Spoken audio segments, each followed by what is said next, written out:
नमो भगवते वासुदेवाय वासुदेवाय मेरो गिरिवर धरायो वासुदेवाय मेरो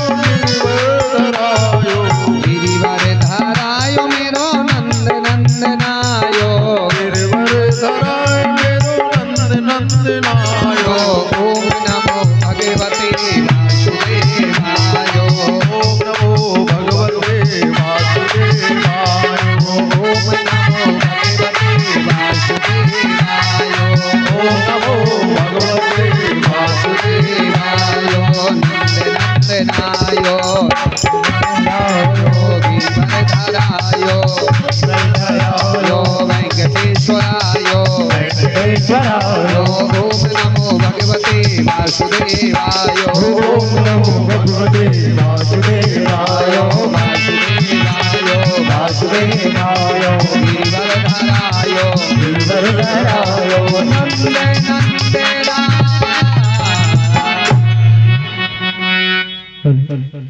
बोलिए बांके बिहारी लाल की राम धनी। तो आज बड़े आनंद से इन्होंने मंत्र का जाप किया।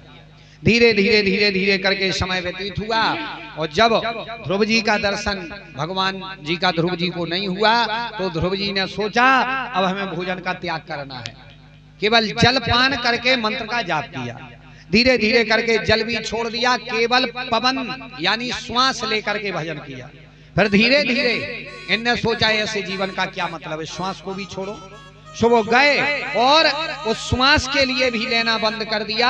और जब श्वास का लेना बंद कर दिया तो सुखदेव जी कहते हैं राजन इस झांकी का दर्शन करना। जब वो भगवान के भक्त ने श्वास को लेना बंद कर दिया तो पृथ्वी पर पवन देवता ने चलना बंद कर दिया। और जब पृथ्वी पर पवन देवता ने चलना बंद कर दिया, चारों ओर त्राही त्राही मच गई, मंदिरों में भीड़ लग गई। दौड़ करके गए, जाकर के कहने लगे भगवान रक्षा करो, दया करो, कृपा करो, भगवान कृपा करो। जो ही उन्होंने बार बार जाकर के निवेदन किया और जब निवेदन किया तो देवता गए भगवान रक्षा करो। भगवान कहने लगे कारण क्या है? बोले पृथ्वी पर देखो श्वास लेना बंद कर दिया है, पवन देवता चल नहीं रहे, पवन देवता नहीं चल रहे। भगवान से पूछा इंद्र ने, बोले ये बताओ पवन देवता चल क्यों नहीं रहे? बोले हम आपके लिए बताएं, हमारे भक्त ध्रुव ने श्वास लेना बंद कर दिया। बोले तो बताओ वो मांगता क्या है? हीरे मोती जवाहरात सोना असरफियां क्या मांगता है? वो कहने लगे ये कुछ नहीं चाहिए, दुनिया का वो नहीं है। दुनिया के आदमी पद पावर प्रतिष्ठा मांगते हैं, वो ये नहीं मांग रहा। बोले वो केवल एक चीज के लिए निवेदन कर रहा है कि दर्शन दे दो। भाई दुनिया के स्वार्थी भक्त मांगते हैं क्या? दुनिया की चीजें, और ये निस्वार्थ भक्त है, ये बोलता केवल आपके दर्शन चाहिए। बोले तो चलो ना दर्शन दे दो। तो भागवत में ऐसा लिखा है कि नारायण तो गए हैं ध्रुव जी को दर्शन देने के लिए, लेकिन और देवता गए हैं ध्रुव जी के दर्शन करने को। आज सभी देवता साथ में गए, ध्रुव जी के सामने भगवान प्रकट हुए, कहने लगे मांगो बेटा क्या चाहिए? ध्रुव जी कहने लगे कुछ नहीं चाहिए। नहीं कुछ तो मांगो। ध्रुव जी कहने लगे बस सरकार आपके दर्शन हो गए, इससे ज्यादा कुछ नहीं चाहिए। ध्रुव के मन में ये भाव है अगर मैं संस्कृत जानता है आज स्तुति कर लेता, भगवान से निवेदन कर लेता। भगवान समझ गए, दाहिने हाथ से शंख को लिया और ध्रुव जी के कान को स्पर्श करवाया। सो उन्हें वेद वेदांतों का ज्ञान हो गया। ध्रुव जी ने स्तुति की कि योऽन्तः प्रविश्य मम वाच्यमिमां प्रक्षुप्तां संजीवयत खिल शक्तिधरा स्वधाम्ना अन्याश्च हस्तचरण श्रवणा त्वगादीन् प्राणं नमो भगवते पुरुषाय तुभ्यम्। आज इन्होंने स्तुति की, ये कहते हैं भगवान आप कृपा बनाए रखना। भगवान ने ध्रुव पर कृपा की, दर्शन दिए, खूब गोद में बिठाया, लाड़ लड़ाया और कहने लगे जाओ ध्रुव तुम उत्तर दिशा में ध्रुव तारे के नाम से चमकोगे, तुम्हारे लिए अटल पद दिया। ध्रुव जी आए, आकर के माँ को बताया, माँ हमें नारायण ने गोद में बिठाया और खूब लाड़ लड़ाया। माँ प्रसन्न हो गई। और एक दिन मृत्यु देवी आई, आकर के ध्रुव जी से कहने लगी मैं मौत आ गई हूँ। ध्रुव जी कहने लगे मृत्यु देवी मुझे भगवान का भजन करना है। सो वो भगवान का स्मरण करने लगे। इतने में मृत्यु देवी ने किया नीचा सिर। ध्रुव जी ने मृत्यु पर विजय प्राप्त की और उत्तर दिशा में जाकर के अटल पद प्राप्त कर लिया। आज भी उत्तर दिशा में ध्रुव तारे के नाम से ध्रुव जी चमकते हैं। ध्रुव तारा चमकता कि नहीं? अच्छा, ये कथा क्यों? आप सबने कथा सुनी होगी, भागवत आप लोग खूब सुनते हो, ये ध्रुव चरित्र सुना होगा, लेकिन ये ध्रुव की कथा हमें और आपको सिखा क्या रही? हमें और आपके लिए सिखा रही है ये ध्रुव की जी की कथा। जो लोग कहते हैं कि भजन बालापन से नहीं करना चाहिए, भजन बुढ़ापे में करो, बिल्कुल मत बैठना प्यारे बुढ़ापे के लिए। किसने देखा बुढ़ापा आएगा? अगर कोई कहे कि भजन बुढ़ापे में किया जाता है तो ये झूठ बात है।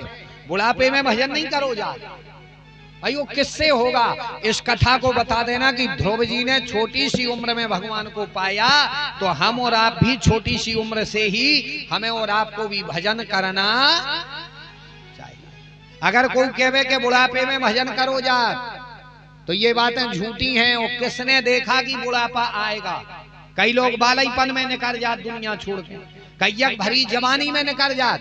अब अपन बैठे रहो के बुढ़ापे में भजन करो, जवानी में कड़ गए के बालापन में कड़ गए तो भजन ही न कर पाए। इसलिए बालापन से भजन करो। और अगर जवानी दुनिया की रंगीन दुनिया देखने में निकालोगे, गाना सुन सुन करके निकालोगे, सोन पपड़ी, सोन हलवा, डिस्को डांस, आती का खंडाला, तो बुढ़ापे में दुनिया के ताने सुनने पड़ेंगे।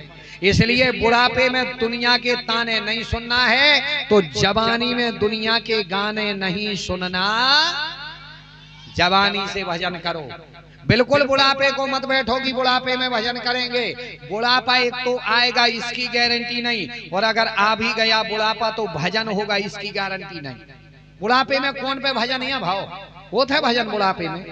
आंखों से दिखात नहीं, 6 के बाद रतौन सी आऊं लगा है। तुम कहो के भजन कर ले, हुई भजन कब नहीं होने। आंख में तनेगा जाला, नाक से वहेगा नाला, इंद्रियां सब शिथिल होंगी।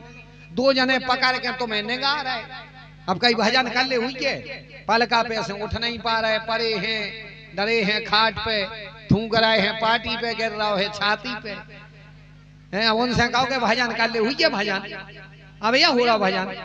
इसलिए बिल्कुल चक्कर में न करियो कि बुढ़ापे में भजन कर रहे। बुढ़ापे में कोई पे नहीं होवे।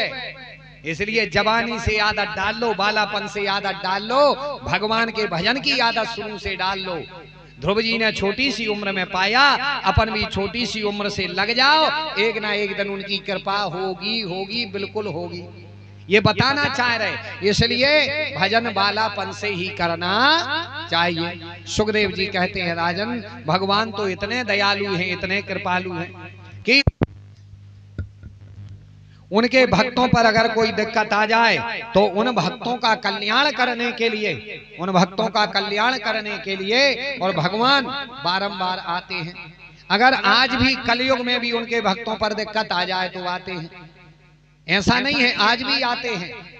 तो ये कहने लगे कभी आए हैं कि नहीं आए? बोले बिल्कुल आए। एक बार इनके द्वारपालों को श्राप लगा था कि जाओ तुम 3 जन्म तक राक्षस रहोगे। भगवान को पता चला, भगवान ने संकल्प ले लिया, अगर मेरे भक्त 3 जन्म तक राक्षस होंगे तो हम वरदान देते हैं, हम उनका उद्धार करने 4 बार आएंगे। सो वही इनके द्वारपाल हिरण्याक्ष हिरण्यकश्यपु बने, सो भगवान नरसिंह और बाराह बन करके आए। वही जब रावण और कुंभकर्ण बने, सो भगवान राम बन करके आए। जब वही शिशुपाल और दंतवक्र बने, सो भगवान कन्हैया बन करके आए। कहने का मतलब, अगर भगवान के भक्तों पर दिक्कत आ जाए तो भगवान 4 बार अवतार लेकर के भी आए। आज भी कलयुग में भगवान आते हैं, आज भी आते हैं अगर भक्तों पे दिक्कत आ जाए तो।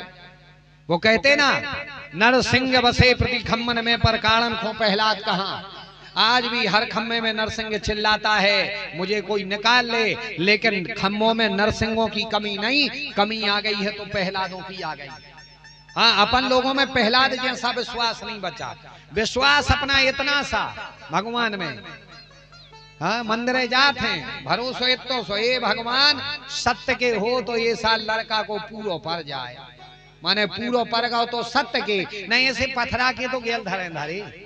हे भगवान अगर सत्य के हो तो लड़का पास हो जाए, माने विश्वास है तो सो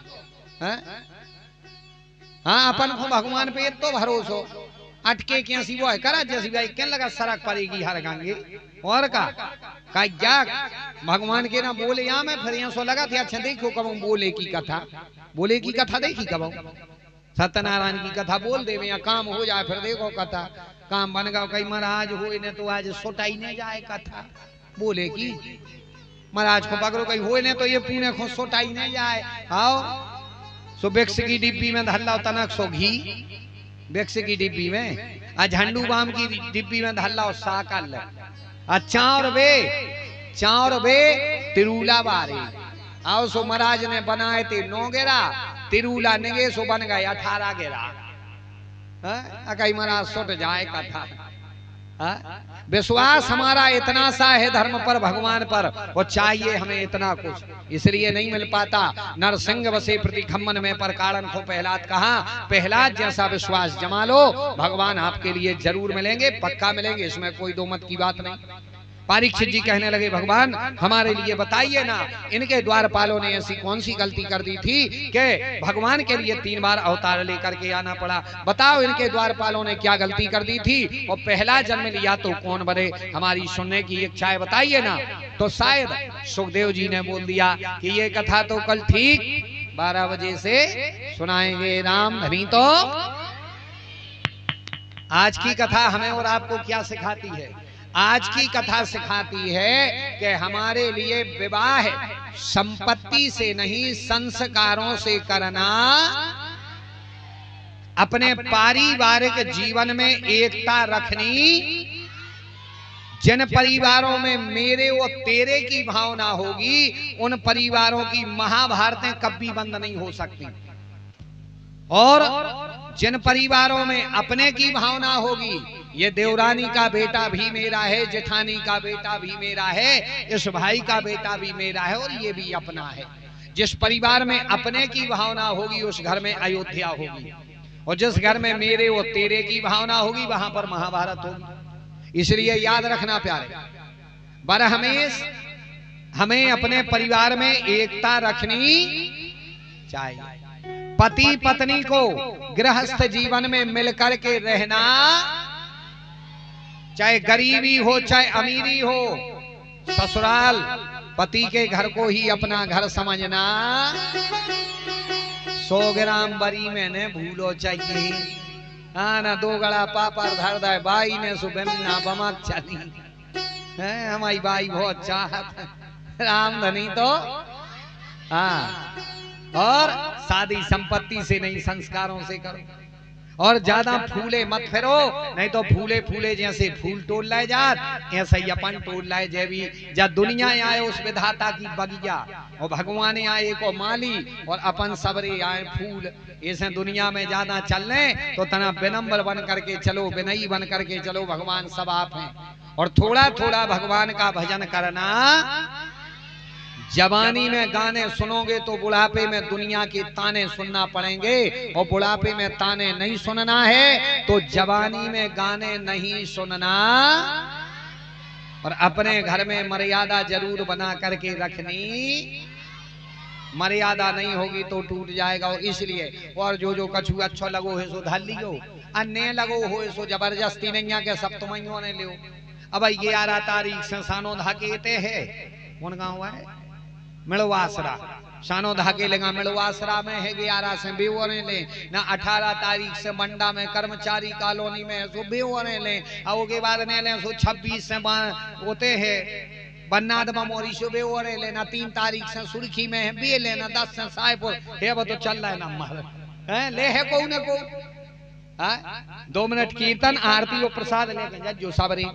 अच्छा एक बात और बताएं, कल का है, कल का है मंगल बुद्ध नहीं, कल है श्री कृष्ण जन्म उत्सव, कल कृष्ण जन्म उत्सव है। सो मालूम एक काम